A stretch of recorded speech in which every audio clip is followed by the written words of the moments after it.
요즘 몸은 쉬고 있는데 마음은 좀처럼 쉬지 못하는 날이 있다면 이 영상은 당신을 위한 시간일지도 모릅니다.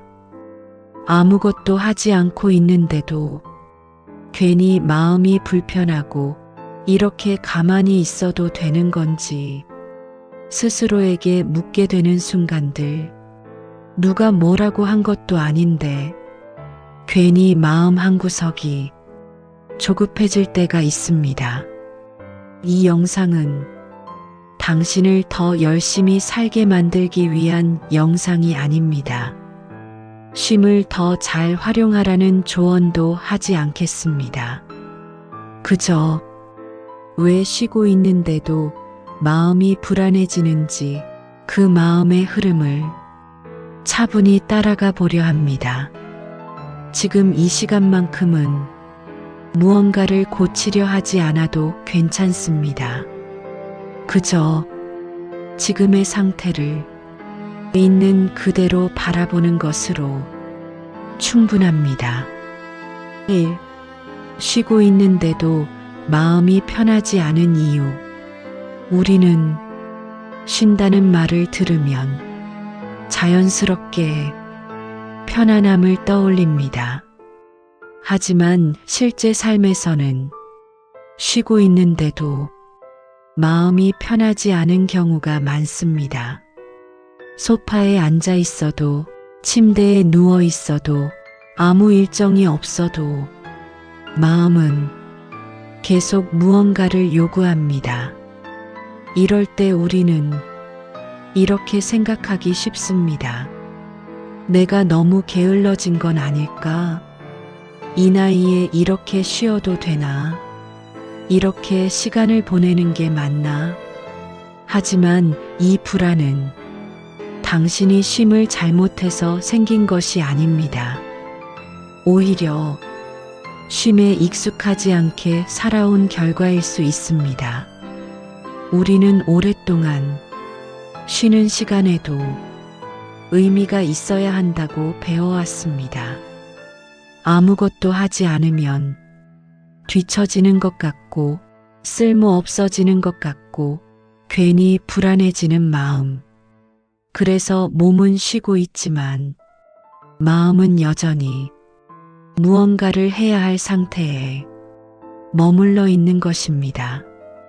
이때 생기는 불안은 휴식의 실패가 아니라 쉼과 성과를 계속 연결해온 삶의 습관에서 자연스럽게 나오는 반응입니다. 쉬는 시간에도 마음이 편하지 않은 이유는 당신이 문제라서가 아니라 그동안 너무 성실하게 자신을 몰아왔기 때문일지도 모릅니다. 왜 나이가 들수록 쉼이 더 불안해지는가? 젊을 때의 쉼은 대개 다음을 위한 준비처럼 여겨집니다. 조금 쉬었다가 다시 움직이기 위해, 잠시 멈췄다가 다시 달리기 위해 쉼은 자연스럽게 받아들여집니다. 하지만 나이가 들수록 쉼의 의미는 조금씩 달라집니다. 다시 시작하기 위한 쉼이 아니라 이대로 멈춰버리는 건 아닐지 괜히 마음이 먼저 앞서가게 됩니다. 그래서 어떤 분들은 쉬는 시간에 오히려 더 불안해집니다. 몸은 분명히 쉬고 있는데 마음속에서는 이렇게 가만히 있어도 괜찮은 걸까라는 질문이 계속 떠오릅니다. 이 불안의 밑바탕에는 시간에 대한 감각의 변화가 있습니다. 젊을 때는 시간이 앞으로 길게 남아있다고 느끼지만 어느 순간부터는 시간이 줄어들고 있다는 감각이 마음 한쪽에 자리 잡습니다. 그래서 쉼은 편안함이 아니라 멈춤으로 느껴지고, 멈춤은 곧 뒤처짐이나 끝처럼 느껴지기도 합니다. 또 하나의 이유는 역할의 변화입니다. 그동안 우리는 누군가의 부모로, 누군가의 일꾼으로, 누군가에게 필요한 사람으로 살아왔습니다. 하지만 그 역할들이 조금씩 줄어들거나 형태가 바뀌기 시작하면 쉼은 역할이 사라진 시간처럼 느껴질 수 있습니다. 아무것도 하지 않는 시간이 곧 아무도 나를 필요로 하지 않는 시간처럼 느껴질 때 마음은 자연스럽게 불안해집니다. 이 불안은 미래에 대한 두려움이기도 하고 존재에 대한 질문이기도 합니다. 나는 지금도 괜찮은 사람인가? 아무것도 하지 않아도 여전히 가치가 있는가? 그래서 나이가 들수록 쉼은 몸의 문제가 아니라 존재의 문제가 됩니다.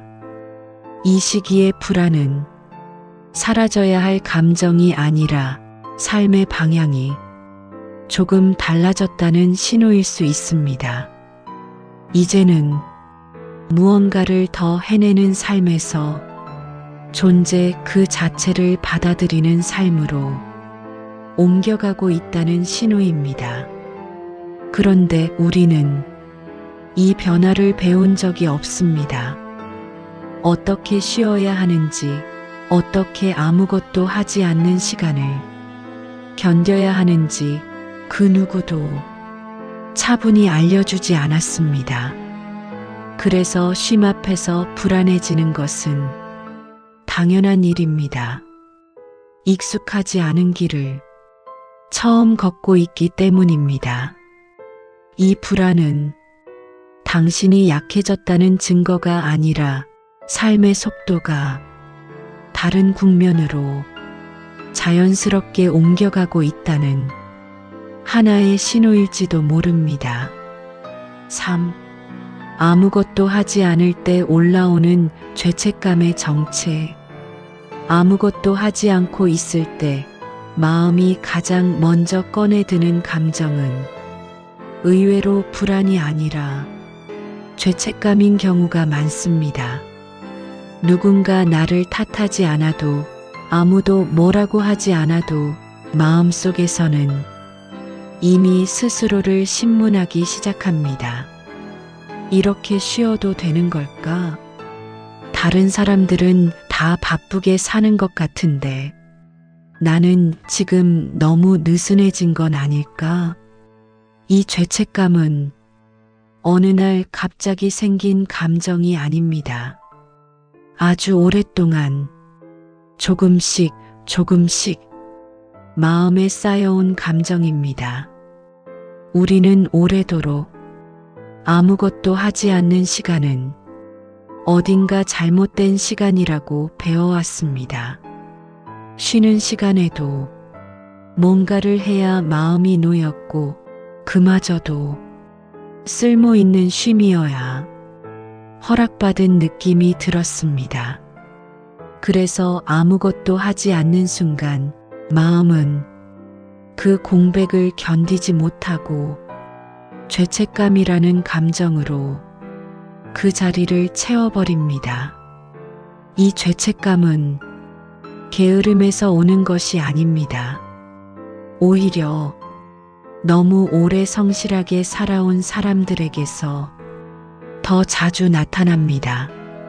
늘 해야 할 일을 먼저 생각했고 쓸모 있는 사람이 되려고 애썼고 누군가에게 도움이 되는 존재가 되려고 자신을 뒤로 밀어왔던 사람들, 그런 삶을 살아온 사람일수록 아무것도 하지 않는 시간 앞에서 마음이 먼저 불편해집니다.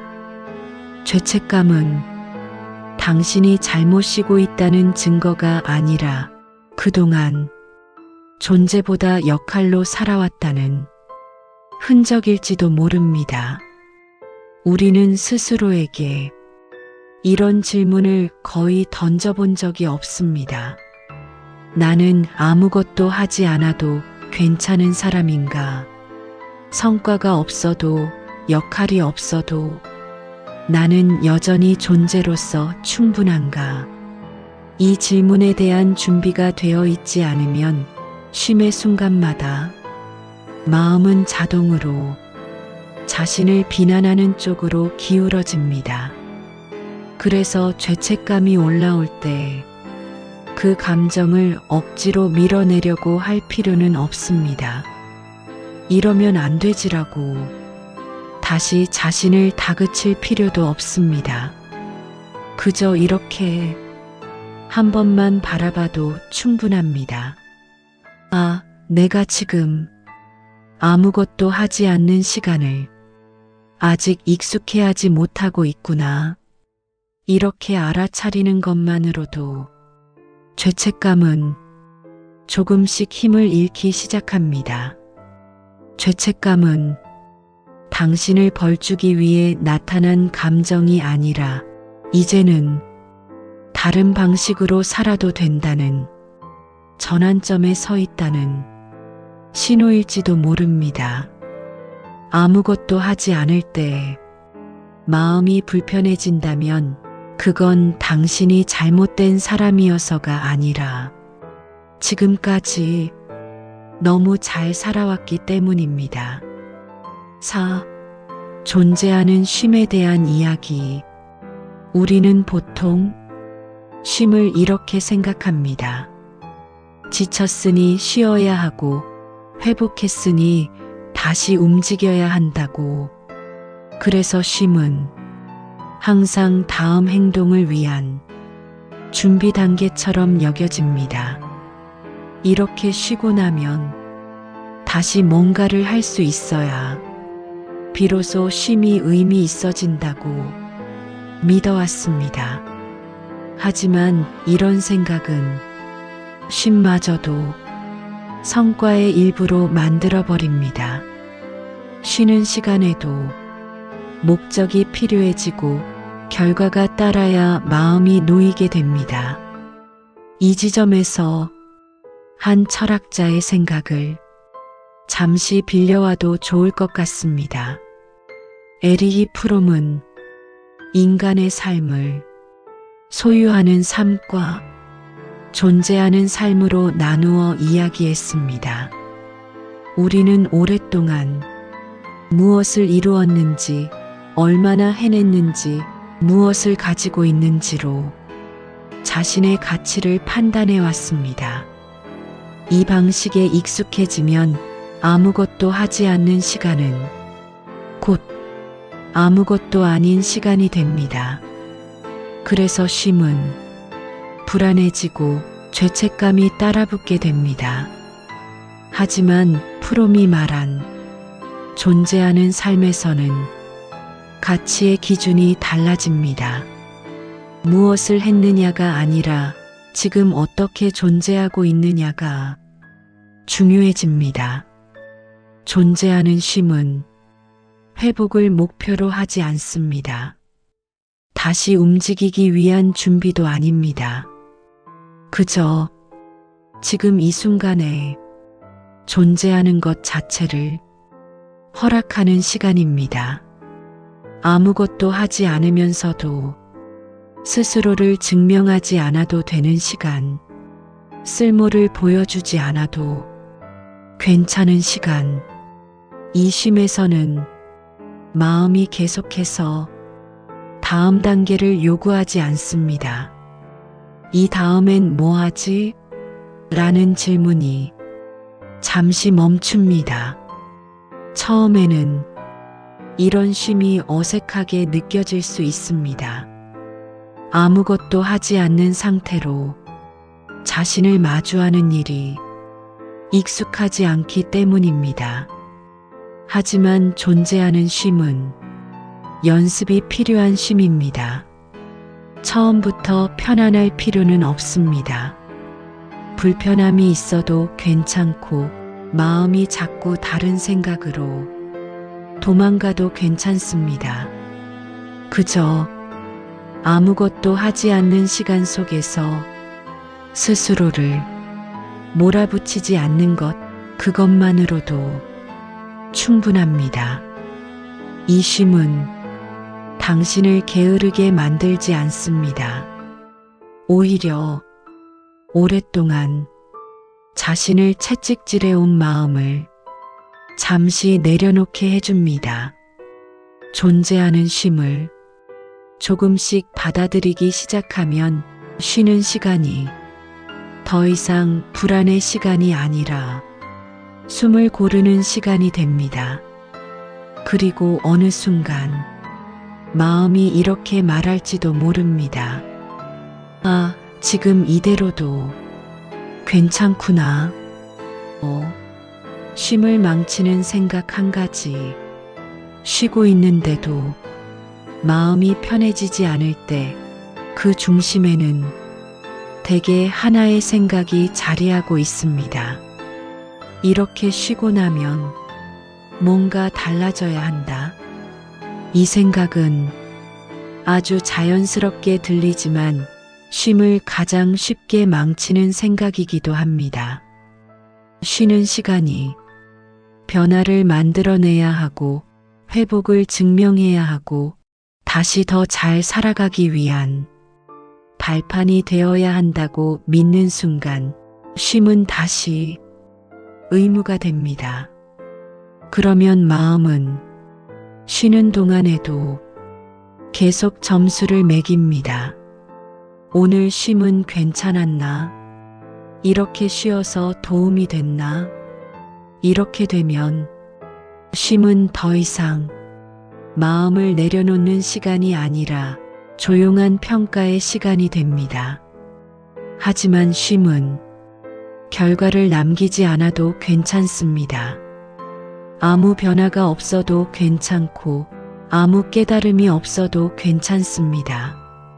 쉬는 시간이 아무것도 남기지 않았다고 느껴질 때 사실 그 시간은 이미 충분히 제 역할을 하고 있는지도 모릅니다.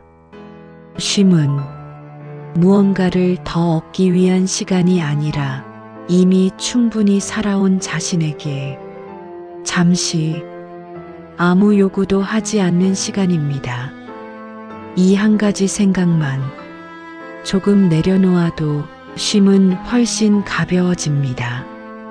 이 쉬는 시간이 나를 어디로 데려가야 한다는 생각 대신 이 시간은 그냥 여기 있어도 되는 시간이라고 허락해 보는 것, 그것만으로도 마음은 조금 더 느슨해질 수 있습니다. 오늘 이 영상을 통해 무언가를 꼭 바꾸지 않아도 괜찮습니다. 지금 당장 마음이 편해지지 않아도 괜찮습니다. 다만 이 한 가지만 마음에 남겨도 충분합니다.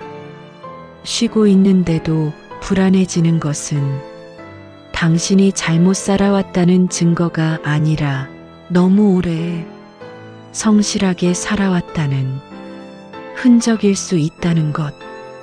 아무것도 하지 않는 시간이 불편하게 느껴진다면 그건 지금까지의 삶이 허투루 흘러온 적이 없었다는 반증일지도 모릅니다. 오늘은 회복하지 않아도 괜찮습니다.